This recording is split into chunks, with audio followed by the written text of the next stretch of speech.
with us. I'm gonna add her pin so we can see her fly silver curls on the screen. My mother, Colette LaViolette Mayfield, is here to join us in a conversation on healing.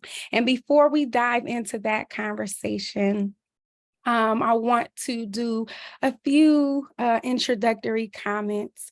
Again, I'm reelaviolette. I go by Re for short. She, her pronouns, and we've spoke some in this space for those of y'all who were here before about image descriptions. So we do image descriptions as we introduce ourselves to enhance accessibility within our space. And that just means we explain to everyone how fly we are looking on screen and how fly our background is. So I am a light-skinned Black woman. Today I have on a little lime green halter top. My Sankofa tattoo is out as usual. I have on this beautiful necklace that my mommy got me that has a moon and a star. I have some extra large studded hoop glam earrings, gold and silver. I have on blue glasses and a little side bang today with a little curl and an updo. And my background is the same as last week, my pink couch, my pillows, and my cream and silver wallpaper. So that's me.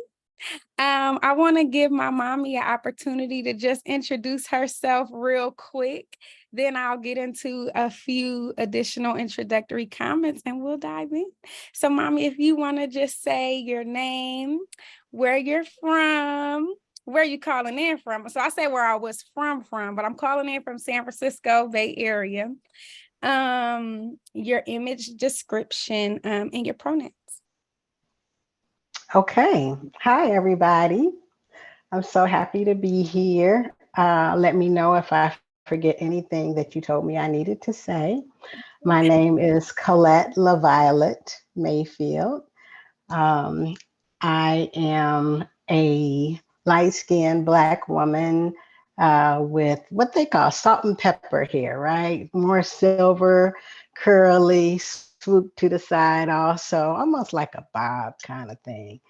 And I'm wearing I think it's like a magenta round neck, long sleeve top. And my background is that I have I'm against like a dark green wall and a gray couch that I'm sitting on. Is that okay? And Yes. my pronouns are she, her. And where are you from, girl? I'm originally from Detroit, Michigan, and Okay, I Detroit in have the building. I have to actually be in Michigan right now, even though Hey. I hail from other places. Wonderful. Thank you so much. And just want to invite folks who are recording to pin us if we are not pinned already. Thank you so much for Rima for the reminder in the chat, sis. Um, all right, so I have a few introductory comments for folks who are new, just to give you a little sense of what this space is and what we're doing here. So the Black Feminist Healing Arts Teach-In series, hosted in partnership with the Black Feminist Healing Arts Communiversity course, Black Women Healing, and UCSF Repair, invites folks from the community and folks from the university to learn alongside each other from radical scholars, artists, healers, and practitioners about Black feminist approaches to holistic health, communal care, and collective healing. Ashe. We believe that knowledge must be exchanged across generations and affiliations. So we call forth the mothers, the grandmothers, the cousins, aunties, homegirls, and friends to celebrate our everyday round-the-way practices of finding wellness, wholeness, and healing. We welcome all the folks who are students in this course. Shout out to my students in the building. We welcome folks who are part of our Tier 2 self-paced program. And we welcome folks who are brand new to our community, who are here to tap in, learn, and grow alongside us. This series frames integrative health and healing as an invitation to bring our whole selves into the room. We invite our healing ancestors, we invite our higher powers, and we invite our younger selves into the room to the extent that it feels safe, comfortable, and appropriate for us to do so. And if none of that feels comfortable for us at this moment, we honor that too. This is also an invitation for us to check in with ourselves and our bodies, to notice what resonates and what don't, and to honor that unapologetically. Everyone may not resonate with every healing modality introduced here, and that is okay. We respect and honor all healing journeys in this space, even those that differ from our own. We stay in our agency and power, trusting ourselves and our bodies to determine what feels right for us in this moment and in this season. To learn more about the course, visit our course syllabus, which our wonderful community coordinator, Adana, will paste in the chat. Shout out to Adana. If we could just give Adana some snaps, claps, love, we see you and appreciate you, sis. This could not happen without you, so thank you. And Adana is also going to put in the chat the UCSF Repair and Black Women Healing links as well to learn more about who we are and what we do. I also want to name this land acknowledgement, right? So before we continue, want to acknowledge the Ohlone people who are the traditional custodians of this land. We pay our respects to the Ohlone elders, past, present, and future, who call this place, the land that UCSF sits upon, their home. Ashe. So now I have the distinct pleasure and honor of introducing my fly, fabulous, wonderful, all that in a bag of chips, mama, Colette Mayfield, who worked as an EPA environmental chemist and USDA food safety instructor, using her chemistry degree from Spelman College and her master's in public health to protect public health. After 31 years of working for the feds, y'all, working for the federal government service, Colette is happily retired. Yes. If we could just give my mama some hand claps and love for the retirement. So happy for you to be retired and living your best life. The mother of 2 adult daughters, including reelaviolette, she is now dedicating her time to self-care and healing, including self-reflection through journaling and art. Ashe. And y'all know me. I'm Dr. reelaviolette Ward. I'm the instructor for the Black Feminist Healing Arts course. I'm a homegirl, an artist, a non-traditional community curator from Philly, and so excited for our conversation today on matrilineal healing arts, how mothers and daughters learn intergenerational healing. You ready, mommy? Ready? If I can unmute, I'll be halfway there. If you can unmute. Okay, so I wanted to begin our conversation today with an excerpt from an article that my mom and I wrote. This article has not been published, so if anyone is interested in publishing it, y'all let us know.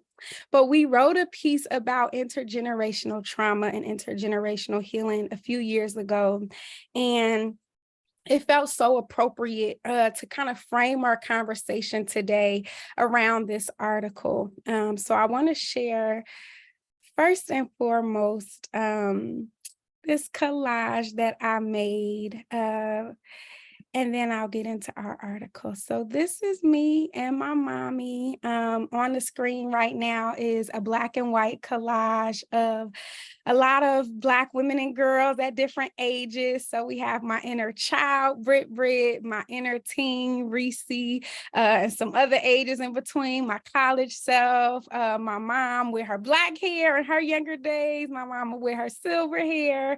And there's a picture here of my grandma Mamie, who is my mom's mom, as well as Granny Annie, who is my mom's grandmother and my great grandmother. So I'll start with reading this introduction to our piece, Intergenerational Trauma, Intergenerational Healing, a Familial Oral History of Black Women's Matrilineal Wounds. A mama with a master's degree in public health and a baby child pursuing a PhD in African diaspora studies write in unison on matrilineal family histories as sites of trauma and sites of healing. It is our love for one another and our love for Black women that led us to this work. While Mama wrote an MA thesis on Black women's experiences with intimate partner violence, Baby Child began a dissertation project on Black women's healing practices. We were both spiritually led to our research topics by Mamie LaViolette, Black grandmother survivor of intimate partner violence whose harms and healings enable our own. Colette, daughter of Mamie, researches harm on behalf of her mother. Ree, daughter of Colette, researches healing on behalf of her mother. 3 generations of Black daughters and Black mothers make space for each other to define new forms of wellness in their own way. We, 2 Black women still healing from harms, write in memory of Mamie LaViolette and Annie Wright and all the mothers before her whose names we may never know. Even in your death, you continue to inspire our collective journey of familial healing. We write to mourn your suffering and to honor your survival. Text message between mama and baby child. Mommy, hey, comma, ... I think you're breaking a family cycle, a curse of some kind. I think this is really powerful. Baby child, thank you very much, Mommy. That really means a lot. And I have felt that way too. And it's really heavy and hard and scary and draining. Mommy, is there any way I can help you make it lighter?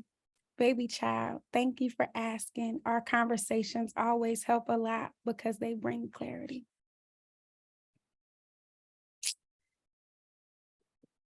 So this is one of those conversations that brings clarity. And just want to start with the invitation for you to share a bit more about your own mental health journey, how it informed your public health research project on intimate partner violence, and if you have noticed any sorts of intergenerational cycles between you, Grandma Mamie, Granny Annie, and even me, as you've kind of been researching and living and making sense of these things.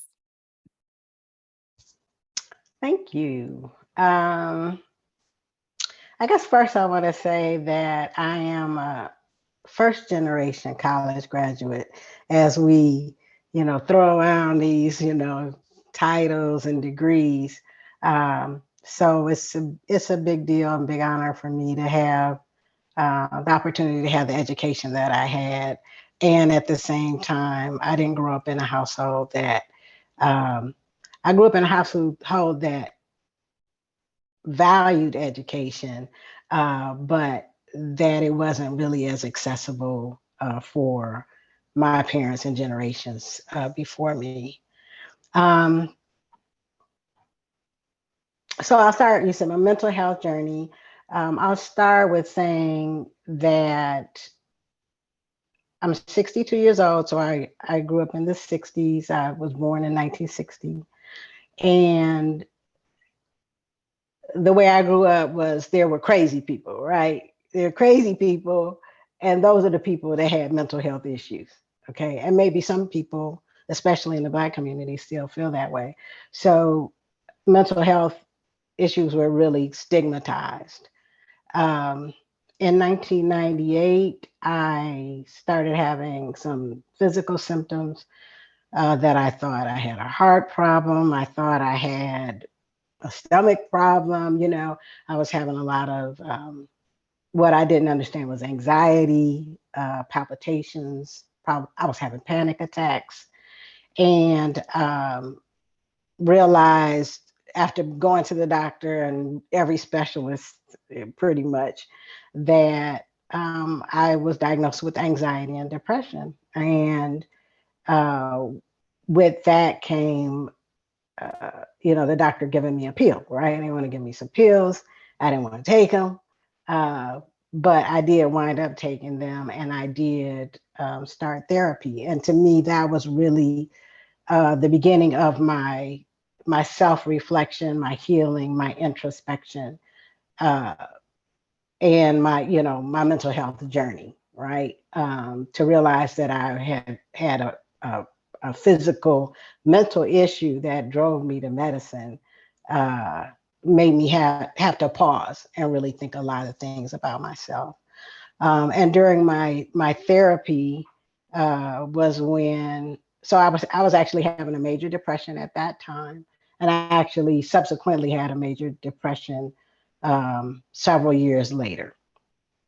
But during therapy, it made me think a lot about and reflect on my childhood and the fact that I was raised in a home where there was domestic violence. My dad would beat my mom, and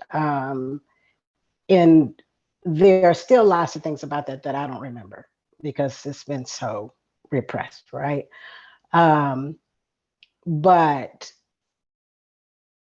fast forward to after getting my degree, having my kids, deciding to go back to school to get my master's degree, I decided to study intimate partner violence. And some people would say, I was getting my master's in public health, but some people would say that's not a public health issue. But it absolutely is, because it is a form of violence. It is um, an issue that plagues our society in greater ways than people realize, and economic ways, etc. Um, and that's what initially informed my decision uh, to study intimate partner violence as a thesis. But also during my therapy and during my studying, I began to realize that intimate partner violence isn't just physical abuse, which is what people usually think of. And I began to understand that psychological abuse, economic abuse, isolation, uh, are all part of intimate partner violence. It's a type of violence. Um, and I'll say, shout out to the power and control wheel. If you don't know what that is, I really encourage you to look it up because it is very eye opening from the standpoint of showing you that how in relationships there can be uh, an imbalance. There can be a partner that is, you know, demonstrating or carrying out these you know behaviors that are part of intimate partner violence, and a lot of us think it's normal, unfortunately. And so that's how I came to that study. And there's another part of your question that I'm not remembering. Yeah, just around like generational patterns, intergenerational patterns of trauma that you may have noticed. Yeah, so I will say in my, I'm having my second marriage now, but in my first marriage, um, by the time I was doing the studying, I had already divorced from my first husband. And it just became so clear to me that while there wasn't physical violence in that marriage, there was psychological violence, And what I am also figuring out that my first husband was also, uh, grew up in a household that had domestic violence as well. So just seeing the patterns and knowing the patterns, um, and as and I'll say Brit, I call Ree Brit. That's her government name, Brit to me. Uh, so just in the poem that she was, or the text she was reading, um, the work that she's been doing on healing, and understanding intergenerational trauma, and thinking about how, we pass those patterns on in a lot of ways, and and have our children think that certain things are normal when they're not. So yeah, I think that answers your question. Yeah, thank you so much, Mommy. I'm just really appreciating your vulnerability. And I'm not going to read this poem because I know that we don't have the time, and that, yeah, it's layered. But I did just want to name this poem from my book called A Conjuring of Maiden Names, because this poem is actually about like patriarchy and how like toxic masculinity and like images of harmful, damaging patriarchy got passed down from every generation. And so much of my work in this season around intergenerational healing has been like reclaiming LaViolette. That's why I changed my name when I got married to reelaviolette, to take my mom's maiden name on, because I was just thinking about how so many women of our lineage had to lose so much, had to give up so much for men, and like had to sacrifice so much of their goodness, their spiritual goodness, their creativity, like their selfhood. Like there was ways that the women of our lineage were taught to shrink, and that was in me. And I also moved that way in previous relationships. And I think I feel so grateful because we get to do this healing work together now in this phase of our lives, and honor Grandma Mamie, Granny Annie. I just want to like pour libations and invite them into this space too, because they're here. I have Grandma Mamie's things. These are some things I just pulled from my altar to just have with me. I have Grandma Mamie's rings on me at all times. So I'm just like honoring her, honoring Granny Annie, and just sending love to them as ancestors in their healing journey for what they experienced, because it wasn't only your mother who experienced domestic violence, but your mother's mother also experienced domestic violence and intimate partner violence. And so these generational patterns of trauma have been deep rooted, for a long time. And I'm just proud that we are breaking cycles in this phase of our lineage. So thank you, Mommy. And as we talk about intergenerational trauma, we also got to talk about intergenerational healing, right? And I want to shout out Jess, who is one of my homegirls and a student in the class. And she said, if we have intergenerational trauma or ancestral trauma, then we too have ancestral wisdom. We have ancestral alchemy. We have ancestral tools. And so I want to highlight some of those tools and healing modalities. And I want to start with crochet, because crocheting was one of the early healing arts I saw my mom engage when she was in her depression. So I was a little girl, between age 5, 6, 7, 8. And I watched my mom move through her first depression, through her second depression, and crochet was a healing art form that got her through. So I wrote this piece about crochet, and then I'll invite my mom to share a little more about that healing modality. Your hands remember, like your mothers do, that making something for yourself is a healing praxis. The space between your fingertips and each stitch that shapes itself into wool clothing contributes to some space I make in me.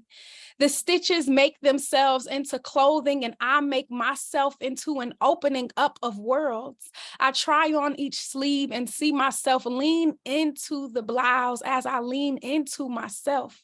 Like quilting, this praxis keeps me tied together, crocheted into a fabric of fumbling hands, of Heidi and catnip entangling up yarn that tore the tangled up heart of my mother back together again. Like my mother, I get a black cat who loves to lick the balls of yarn I collect in a corner of my living room. My mama named hers Heidi. I named mine Kimati. She understood the necessity of an emotional support animal before there was popular language for it. My mother grins when I tell her I done picked up the hook again. Tells me how she only reclaimed that little thing she used to do with her high school homegirls when the depression came. When she dug up some memory of the girlhood she had forgotten and picked up the stitch and started the way she always would, with a hook and a ball of yarn and a stitch. Your hands just go as soon as you get into it. When I was 7 and I saw the woman who birthed me braid herself into and out of depression, make an unraveling and re-raveling of herself, she taught me and my sister to model the movement of her hand. I carried the teardrop of her as she released it into ruffled yarn. I carried it with me into my praxis. As I sat on my bedroom floor, transforming my room into an art studio, I felt my mother in each stitch. I pick up that little thing I used to do with my high school homegirls, only when the world requires me to put myself back together again, to make something for myself with my own hands and to call that care and healing. I tell my mother we are like the ancestors who quilt, who pull together coils of somebody's afterthought and make warmth. We are like them women who know they hands got healing powers, like the laying on of hands into fabric, like the formation of colors on clothes. Alice Walker searches for her mother in the metaphors of flowered gardens. I search for my mother through every stitch.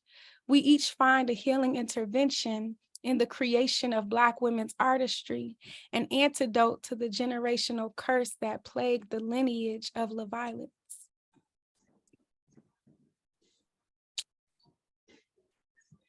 So I want to invite you to just share more about your journey of returning to crochet and what it was like to have that healing modality and how it supported you through your depression, and what it was like to teach your daughters to crochet. And did it bring up memories for you of being a Black girl crocheting? And we also kind of talked about this like gentleness, how the detangling of yarn reminds you of like gentleness and grace, and how your father actually was someone who offered that gentleness to you. So yeah, just any reflections on your crochet journey? Thank you. I will say that I first learned how to crochet in middle school. So I was probably, I don't know, how old are you when you're in middle school, seventh grade or something like that. But a young girl was teaching a bunch of us how to crochet. And I got a lot of joy out of it. I was good at it.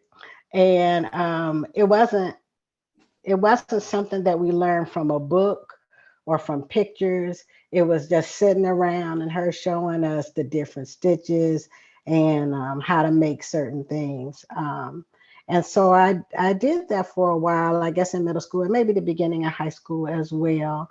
And then I put it down. And during my first depression, I actually went into a what they called at that time an outpatient program where I would spend a half a day at work. So my job actually let me work at home, which was wonderful back there. And back in the day, I had a lot of support. I had some support. I'll put it that way. I had support for that, and uh, it was like a half day. We would meet in circles, and then we would also talk to a therapist. And the therapist asked me, what do you do for a living? What kind of work do you do? And I explained, that I was a scientist and that I did mostly paperwork or work at a desk, whatever. And he said, well, what do you do with your hands? Do you do anything with your hands? I said, no. And he said, have you ever done anything? And I said, I used to crochet, and I started laughing. And he said, what if you start crocheting again? And he said, what would you do? What would you make? I said, well, I could make some stuff for my girls. He said, no, why don't you make something for yourself? And sure enough, I picked up the needle, the hook, got some yarn and started crocheting again. And first thing I made was a big white blanket. Um, and it was transformational. It was, and one thing he said to me, he was like, well, if you did work with your hands, I would recommend you to read or do something more with your mind. He was like, but because you work, with your mind more in terms of the type of work I was doing, he was like, I'm recommending you do something with your hands. And so it made a big difference. Um, and then I wound up teaching my daughters. I guess you guys at that time were, I don't know, 7 and 8 or something like that.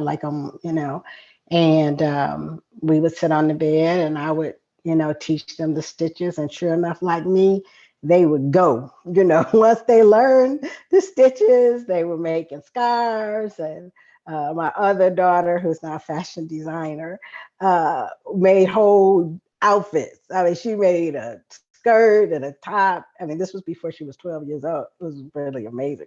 Uh, and Ree had her own business in high school where she would make stuff and sell it. She was making all kind of money and spending it as soon as she made it, of course. But yeah, so it was, and it's something that I've picked up again and again, to when I feel like it, when it's something that and I think we spend a lot of days in front of our fireplace, watching movies and crocheting. So it became a real thing for our family.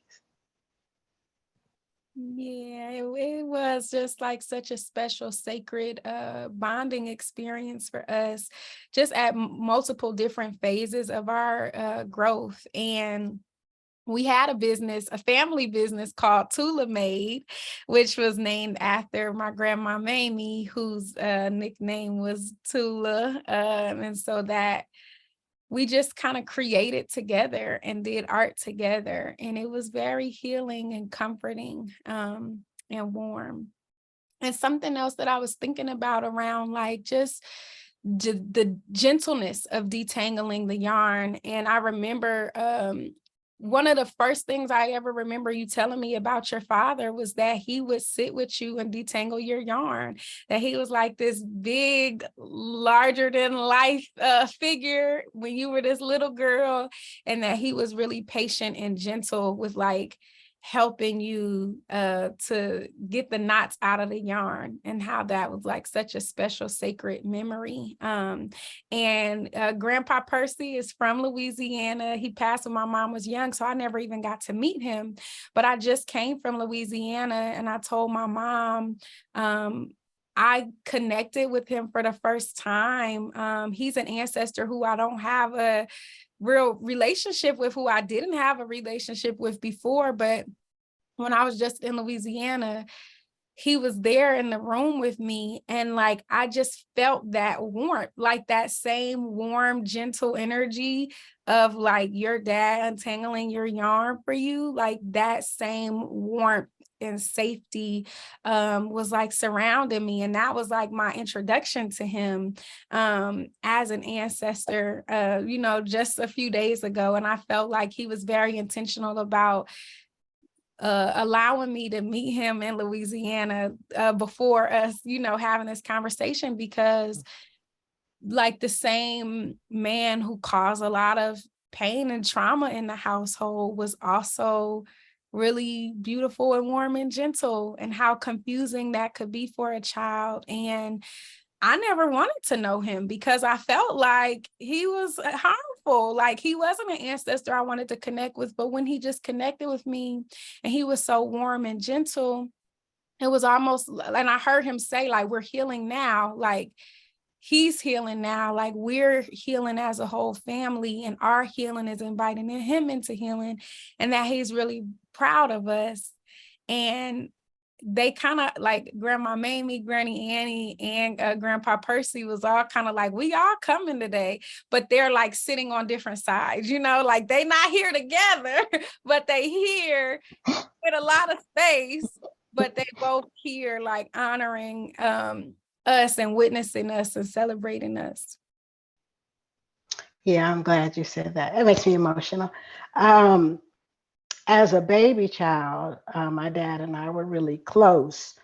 But again, it's something that, Britt and I talk a lot about is, both and, for a child to have a parent that is abusive and also kind and loving to the child, it's it's hard to hold both of those when it's the same person. And it really is. It's the same person. He had these fits of rage, and he also had this side of him that was kind and loving. And it wasn't until I don't know, I even want to say maybe 10 or 15 years ago, that I sat and I wrote a list. My father was, and I wrote all the sweet things about him that I know, but then I also wrote the things I know about him that were painful and awful. And just to be able to sit and look at those and that be my reality, and accept that was very powerful for me. Thank you, Mommy. And yeah, I think that both and has been really really important, as we've been doing this intergenerational healing together. And I still struggle a lot with the both and, but I'm learning how to lean into that more. I also want to think about music as a healing art. And so with this idea of crochet, I'm thinking about you as our mother and like the healing art that you exposed us to. And I just think so often at like our generation, as we're doing our healing, we could look back and almost have an arrogance, like, oh, our ancestors wasn't doing their healing and our elders wasn't doing their healing, but it's like they was doing their healing in their own way, right? And so I just think about music as a modality for how Grandma Mamie and Granny Annie understood like what it meant to try to be well in the midst of hard times, how to self-soothe and lean into comfort. So I want to share another piece and then ask you a question about that. And this poem is called Music Our Mothers Cried To. My mother cried to Anita Baker. Her mother cried to Miss Simone. Her mother cried to Gladys and the Pips staring out windows alone. I cry to every woman, all the women of my bloodline do, and my unborn daughter dancing slow jazz in heaven. Yeah, she do too. And so I want to invite you to just share more about like how music showed up in the healing of your mother and your grandmother. As a daughter of 1960s Detroit, you always had like so much pride in being from Detroit and Motown, and that was something big, a part of our upbringing.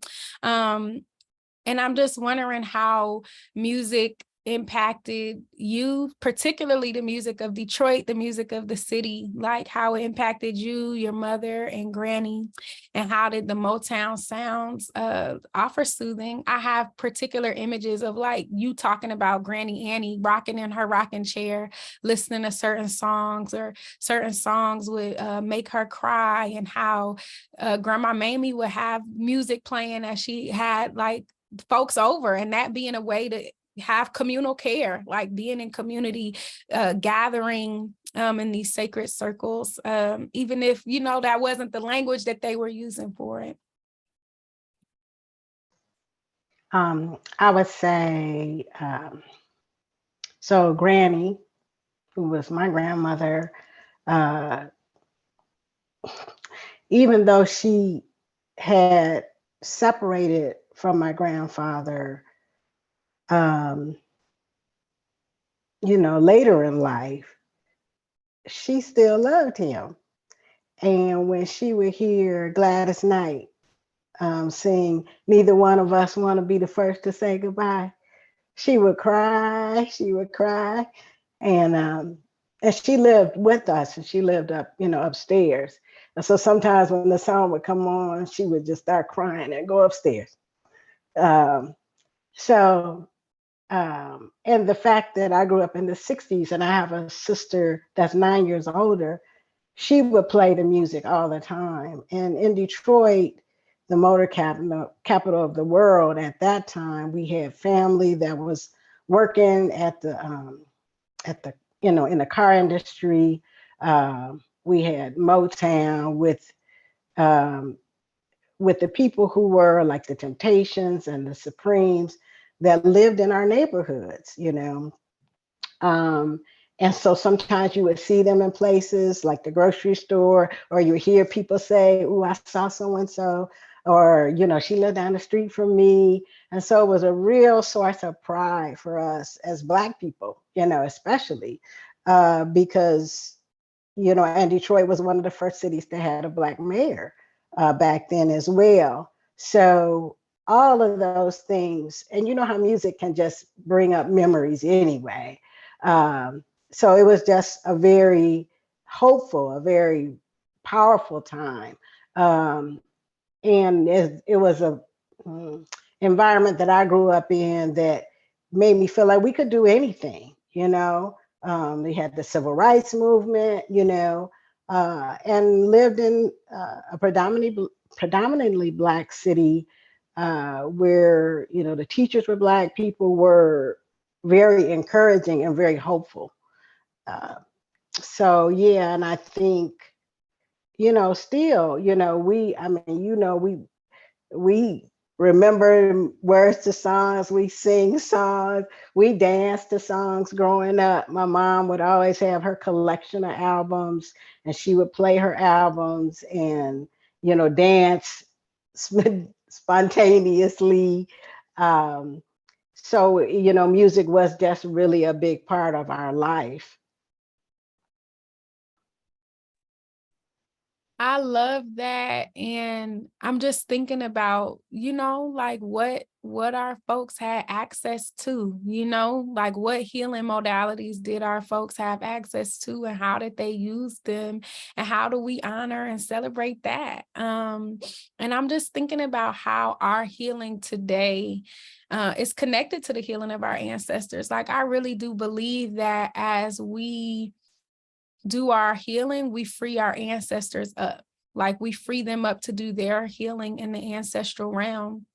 Like, I never met my Granny Annie. She passed, when I was a baby, like same year that I was born, she passed. But just in the past few years, I've connected so deeply with her. She's like one of my closest ancestors now, and she's taught me a lot about spiritual gifts, like how having spiritual gifts is a healing art, and how to be with my spiritual gifts. And she was from South Carolina, Gullah Geechee girl.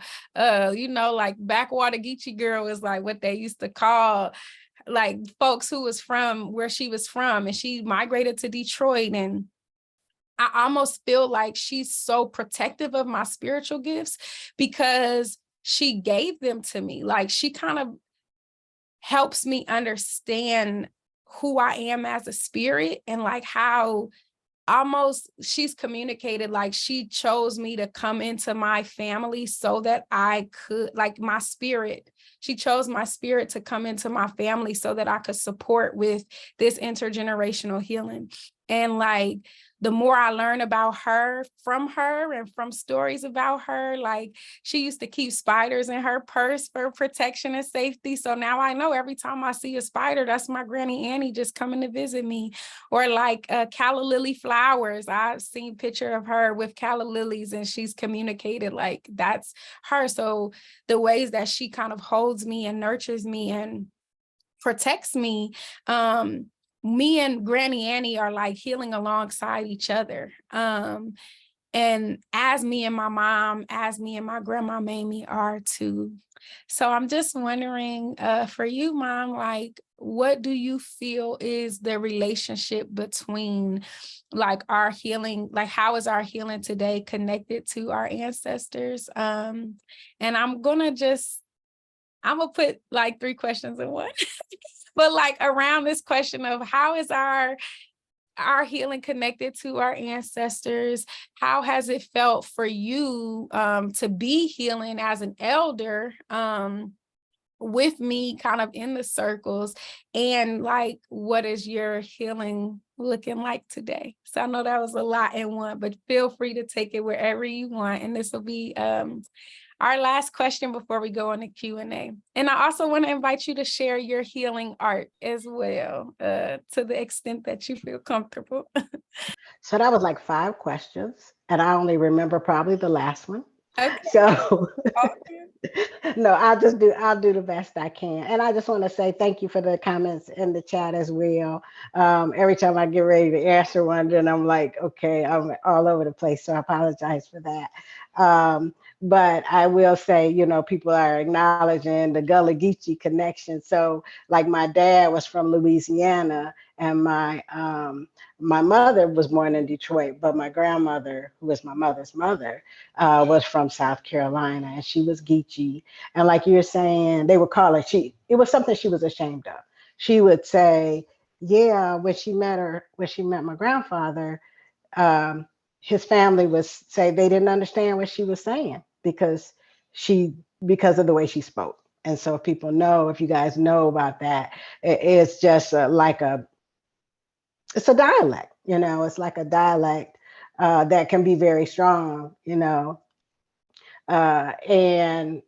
it's like a stronger Black English, if you would call it that, right? It's just, they be going to whatever, but she would be ashamed of it. And I think that she probably was also ashamed or taught to not walk in her spiritual gifts. Perhaps if she was raised in South Carolina, that would have been embraced and honored. But now she was in Detroit. She was, with family and in a place in our country in a time that it wasn't, it was not seen as something to be cherished. Being in the healing circles, I will say, initially I started going to the healing circles with Britt as just to support her more than anything and to better understand what she was doing. But I also came with an open heart, right? I came with an open mind and an open heart to learn. And it has ushered me into uh, a sisterhood in a way too, because, some of the young ladies that were in the circle I've remained in contact with. Maybe I text every so often. How you doing, girl? What you doing? Don't be working all the time. I hope you having fun. So, that's just my way of loving on them. Um, and I learned a lot. I mean, I've learned a lot. I've come a long way. I think I was at a funeral of a high school friend last week, and a lot of people are talking to each other. What are you doing now? What are you doing now? Well, I retired, and I said, I'm healing. I'm working on my healing, and people were looking at me like, hmm. what? What you talking about? Um, but it's so important for me to have this time now to be able to journal, to reflect, to be introspective, to grieve. You know, that's one of the things that keep coming up for me recently is to make time for grieving the things that were lost and have been lost. So and I guess one thing that we were talking about is, you know, I walk as exercise, but I also I take pictures when I walk, and I draw from those pictures a lot of times. I did not bring in my art, um, and uh, and just connecting with nature and understanding spirituality in a way that uh, I would say previously was in a box, you know, the way that I brought up in the church, and then the way I raised the girls in the church at that time in my life, it was a box.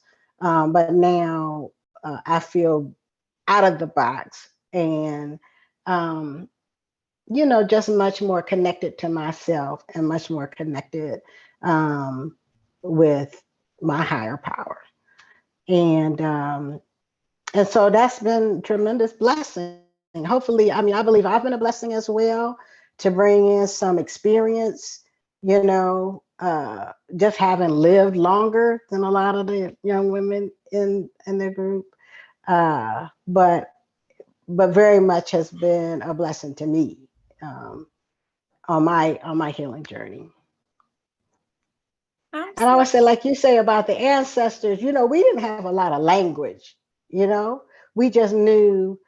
And I think my family knew what made us feel good, what brought us joy, what soothed us, you know, um, and just learning that by experience, we would tap into it. Now, I will say some people in the family tapped into some alcohol, some other things, some drugs, maybe, and that was the way they found that was not healthy, you know, but that was the way they found to address some of their pain, you know. um, but you know, but the things we're talking about, the things that are healthy, that are, you know, keep us connected to ourselves, and are not destructive, you know. Yeah, I just wanted to say I'm so proud of you and your healing journey. So for context, Black Women Healing, we do monthly healing circles. We have been doing since yeah, I want to say 2017, I think. And during COVID, we started doing them virtual. And I was like, okay, now that the healing circles is virtual, mommy, you could come. And so my mom would come like faithfully to the healing circles. And it was so beautiful. And that's where it started to be important to name, like, these are intergenerational healing circles, like for Black women of all ages, all phases of life. And I just always thought it was so beautiful. And I appreciated you so much for just coming to support me, and also coming like for your own healing too. And I have been so inspired by your art practice. I'm so sad you don't have none of your art.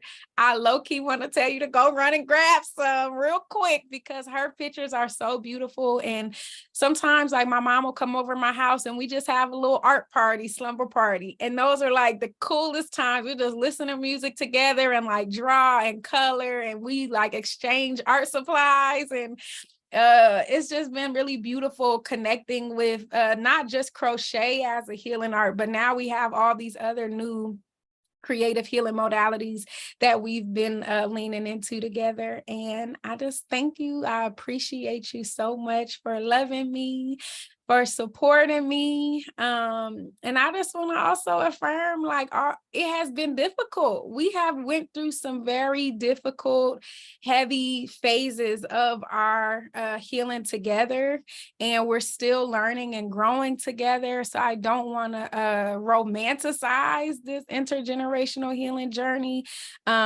without also naming that we still learning and we still growing, but I'm very proud that we've come a really long way just in the past few years. So thank you so much, Mommy. Thank you for your vulnerability and your honesty and your bravery. And I want to invite folks now into our Q&A.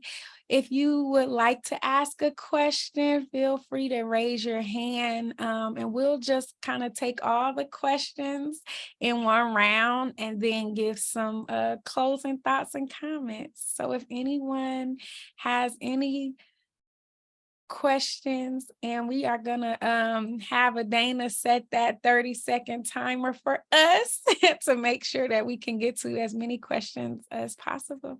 I see Dr. Farima and Dr. Farima's mommy. Hey. It's okay to unmute now, sis.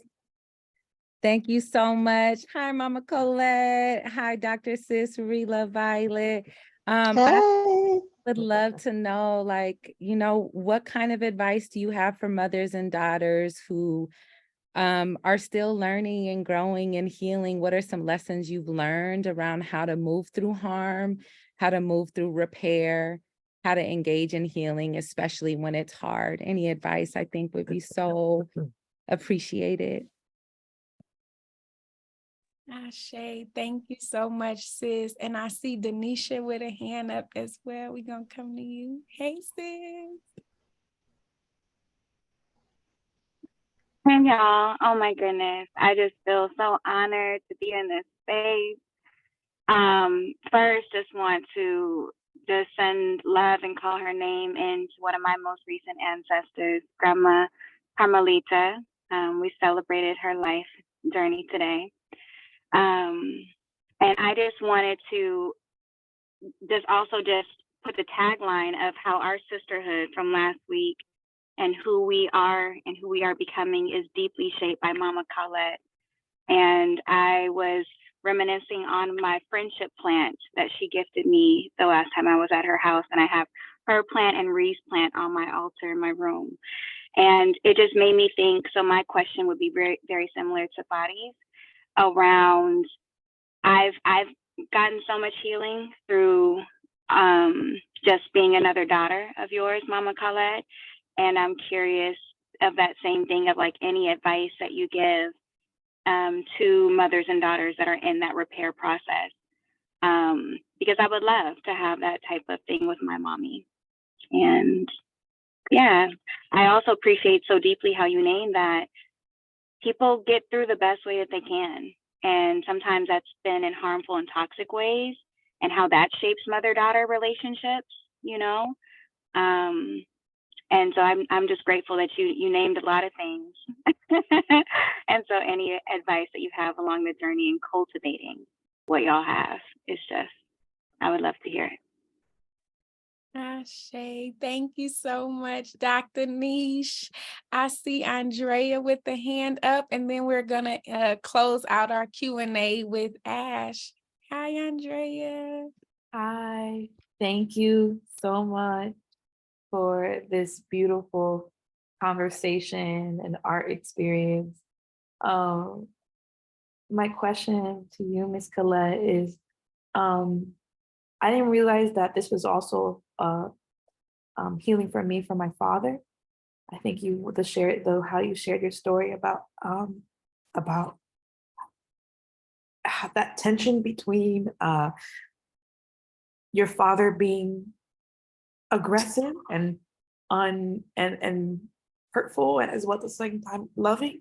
I am experiencing that right now, and I'm trying to not write when my father was, rather than when my father is, and like try to heal that. So what advice do you have about that mother, father, daughter dynamic, as I'm trying to heal that and repair that relationship with him right now. Shay, thank you so much, sis. Sending you love. Yes, and Ash will close with you. Hey, sis. How are you, Queens? How are you, Queens? I'm to the last one. I just wanted to just acknowledge you real quick before I say my question. Like, I see you, I hear you, and that question was like the answer that made you ask that question, because that was very specific and making me think back. But so Ms. Colette, and you may not be able to answer this because I don't know the roots of where it is, but because we are talking about ancestral stuff, I come from like a Caribbean background, so my relationship with my parents are just a little bit different. And it isn't until, like, I'm not even gonna lie, I met your daughter, that I even like gave space or time to even understand what mental health was. They didn't even know that existed, because in our culture they don't even talk about it, let alone like describe it or recognize it. So it's taken me a long time, and I'm 28, and I'm still now like I'm talking about yesterday, finding out like that's like a part, like generational stuff. Do you think that like cultures play a background to people? Because sometimes I mean no disrespect to nobody. I'm born in America. I'm American. I'm Black. I know this. But I feel like if you're Black American, do you feel like that plays a role versus like someone that's Caribbean or someone that's African or someone, because just because you don't know where you come from don't mean that we're not from the same land. So does that like have any toll on it? I'm really trying to find an excuse for my parents for real to see what the is wrong, but I'm just trying to like give grace and space in that. So that's really my question, is like, does culture play a tie on these relationships with your mother? Because that mother-daughter is different from that mother-son, you know what I'm saying? So that's what I asked. Thank you so much, Ash. And thank you to everyone who asked your questions. I also want to shout out the mothers and daughters that I see on screen together, the mothers and babies that I see on screen. Shout out to Amaya. Shout out to Jess. I saw you and your baby on the screen earlier. And Fadi, and your beautiful mommy too. I just so appreciate that in this moment, we are healing in real time, intergenerationally, with multiple generations of our families. So thank y'all. And I'm gonna turn it to you, Mommy, for your reflections on these questions and any final words or thoughts that you want to leave the people with today. Oh, wow. I think the biggest things, I'll start with talking about our relationship, me and Britt. I've always been very close to my girls. As I said, I have 2 daughters, and I always try to be involved in their lives. And I think there's a tension. I like the way somebody said it. There's a tension when your child is not a child anymore, right? And your child is an adult and becoming an adult. Some of that tension starts in teenage years, because your child, and for lack of better terms, your offspring, right, is finding their way and making decisions, and that just doesn't stop, and it gets hard as a parent, as a mother in particular, that wants to protect and wants to, almost dictate, because we know better than you do, and finding a way in ourselves and in our healing and our acceptance of ourselves too, to have our heart open enough to accept each other, I think, as adults, and and to grow together. Like I read something where it's like every individual is changing every day, every minute. You know, every minute, if nothing else, we're getting older. We're learning different things. We're believing different things. We're not who we were, 10 minutes ago. And so I think finding room to know that we're, even though there was an umbilical cord, we're two different people. And that's the way, like any relationship. And so to remain curious, about each other, to remain accepting and not necessarily agreeing, but being accepting that this younger person is somebody who's growing, who's understanding, who's loving, who's got so much talent, so much gifts to give the world. And how do I encourage that? How do I make room for that? And having hard conversations, to be able to say, hey, that really hurt my feelings, and not trying to be like who my mother was and not really just suck it all up and don't say anything, right? This hurt my feelings, and, and being able to accept when Britt says to me, you hurt my feelings. And, I don't like when you say you should have done this and you should have done that, And so finding other words and being flexible, because you want the relationship, right? The thing is the relationship and the loving relationship and knowing and understanding that we love each other. The basis is love, right? And so because we love each other, we don't stop trying. We don't stop communicating. We don't stop saying, okay, we disagree, but that's okay. We can still love each other, and, and again, the both and, like I think Britt talks about sometimes during the times of my depression, especially, okay, first of all, none of us are perfect, but the times during my depressions that I wasn't such a great mom, right? And so how does she hold that in a both and? Like, okay, my mom was sleeping all the time. My mom was not accessible during that time. My mom,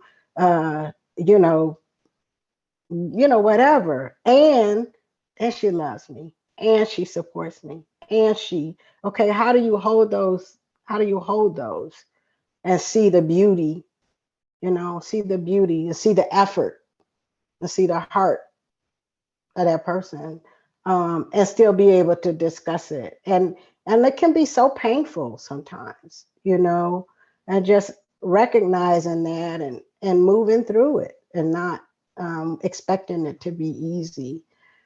And I think, the young lady talked about the father-daughter relationship. I can't really remember exactly what the question was, but just again, I just encourage you to be like, I just found making that list was so powerful to me, that, and, in my family, I have two sisters, and I think for a long time, and especially as children, they were angry at me because I was close with my dad, but my dad was the abuser. So that was confusing to them. And so there's all these family dynamics that you can't really explain, especially as children, because, you're acting in a way for your survival, right? But if your parents are alive, to begin to have conversations with them, and if it's too painful for them to talk, then give them grace, give them love, because some of them have been through so much. And we've been through a lot, and our parents have been through a lot. So your grandparents have been through all of this trauma. Probably your great grandparents were slaves, right? So all of this trauma is, we're getting better in some ways, we're healing, and it still affects the way we parent. So just to keep those things in mind. And when you talk about culture, definitely, I would say culture plays a big part, because when you're in some cultures honor the elders, right? They honor their elders so much more than others. Some cultures stigmatize therapy. Some cultures stigmatize any kind of medication. I still take medication for my anxiety and depression. I'm not ashamed of that. And I'm not, I don't dog anybody else out for doing it, nor the people who choose not to. But there are people who would say, that's bad. Black people don't do this. Black people don't do that. So culture definitely plays a part. And, I think, so, you talk about when you heard about mental health, I wasn't really, again, in my experience, the people who were having mental health issues growing up, those were the crazy people. They were crazy, and some people still say that.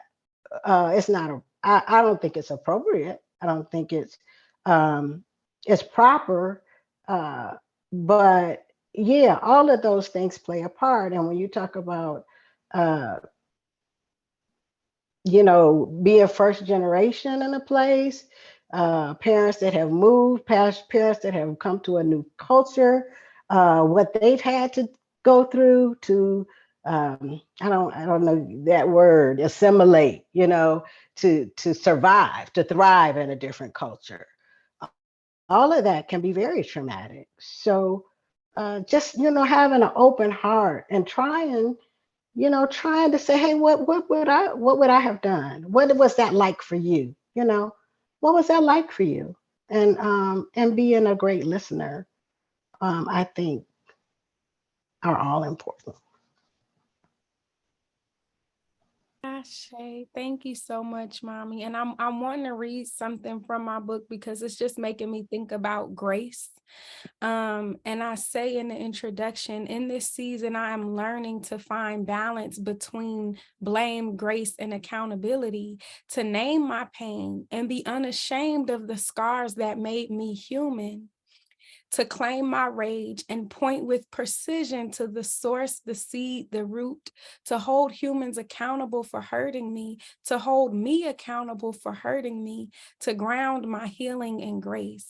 And I think that's so important, because I think like what I've had to learn with my relationship with my mom is like grace. When I first started my healing journey, I was not nice to my mom because I was angry.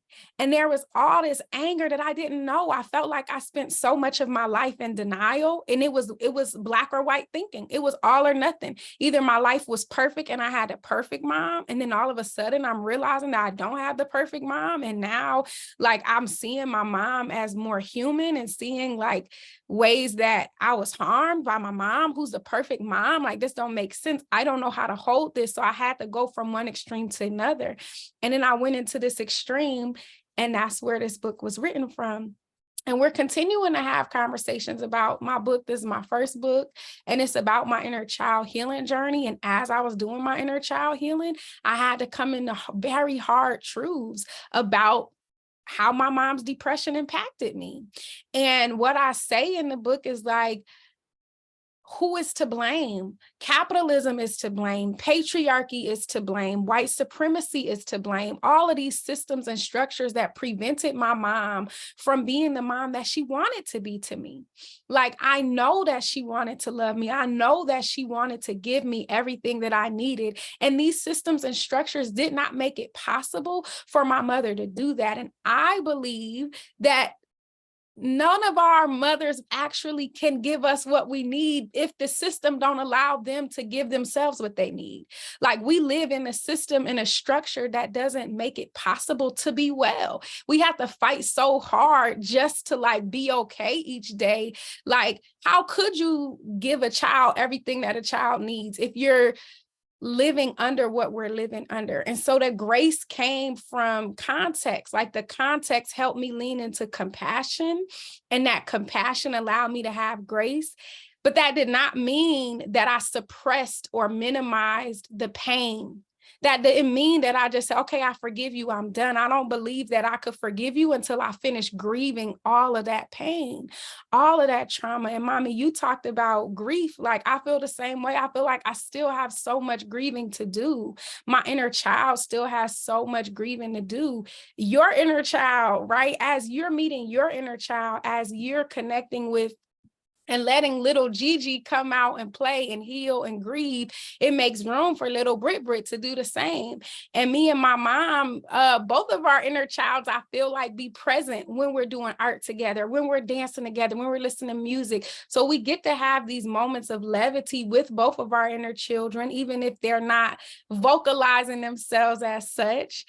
And part of the inner child healing, what I found, is also like the deep, ugly excavation work of some of those hard truths. And I realized that I had been in denial for so many years because I needed to protect my mom. I needed my mom to be perfect, because if my mom wasn't perfect, then how could I protect her?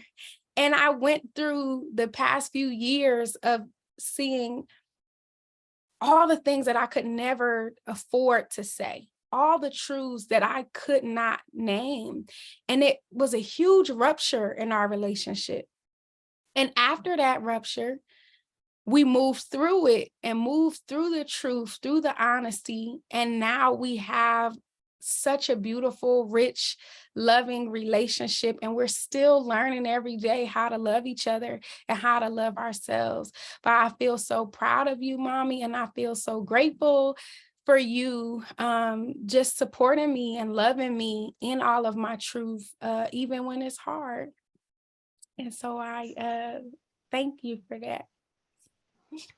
And thank you for inviting me into giving me the opportunity to understand and know the way you felt, so that I could, I could look at myself in a different way, and I could understand the fullness of my motherhood and not also be in denial that I was just this perfect mom doing everything perfect, and not thinking that you guys really saw all the time what was really going on, whether you understood, but you could feel it, whether you in your little cells, you experienced it. And, just to say, I'm also so very proud of you, and you're doing such a great work. And I'm proud of all of you guys for being here as well. Thank you so much, mommy. I appreciate you. I love you. Thank all of y'all for being here and holding space and creating a container for my mommy and for me. I'm just so grateful for y'all. And to my students, I told y'all that when the spirit moved, we was going to have the spirit moving. We tried so hard to end at 6, but the spirit was moving, and my grannies was like, don't cut your mama off now. I said, okay, we're going to let mama take up her space. But thank y'all for your patience. To my students, we are going to transition into our course very shortly. But before we do, I want to invite everyone to fill out our survey. Adana has dropped it in the link. Please do. This survey is an opportunity to let us know what you're taking from the space, to also shower my mama with some love. Use that survey to just send her any gratitude and affirmations. So I'm going to play a song. I'm going to go back to Angel. I want to play a little more Anita Baker for my mom. And then once this song goes off, we will close out. So please be sure to take some time to fill out that survey, and we'll check back in a few minutes to officially close out, family.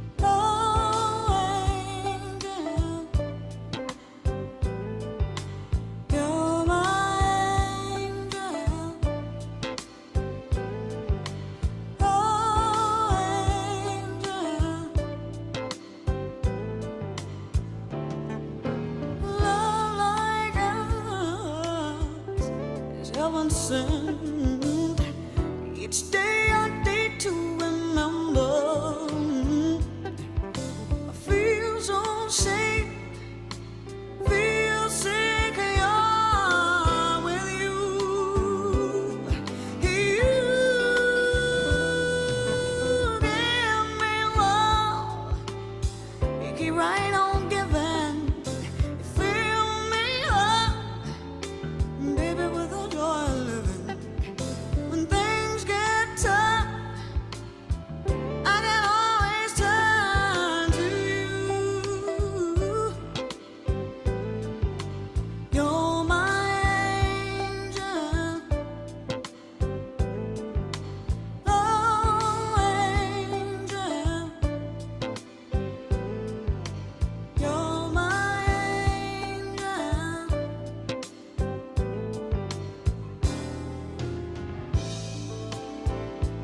All right, we're going to take about 1 more minute to finish up that survey. Thank y'all so much for taking the time to fill that survey out, to pour some affirmations over my mama.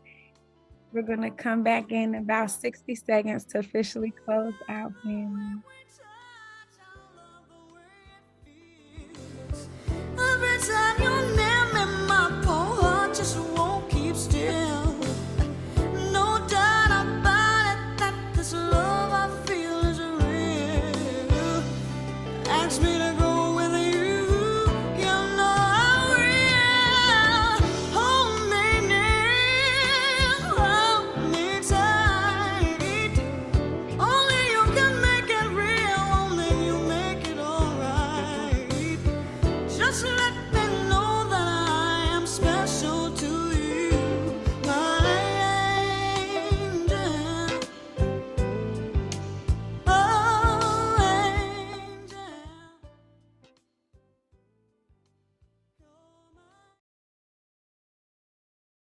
All right, y'all. I hope that everyone has finished filling out that survey and we can go ahead and close. Mommy, thank you so much for being here. Thank all of y'all so much for holding space, sending you, your mothers, your grandmothers, your elders, your ancestors, your daughters, your children, your siblings, all that you are and all that you come with. So much love and so much healing. And prayers for recovery as everyone is moving through our healing journeys together. Thank you, thank you, thank you to my students. I will see y'all over at the Communiversity course. And for everyone else, thank y'all for joining us. I hope that y'all will be back next week. We have Sunny Patterson, Jamie, and Monica Malone coming through to talk to us about New Orleans and the healing arts that's happening at the Ashe Cultural Arts Center. So we hope that y'all will tap in with us next week, family. Peace.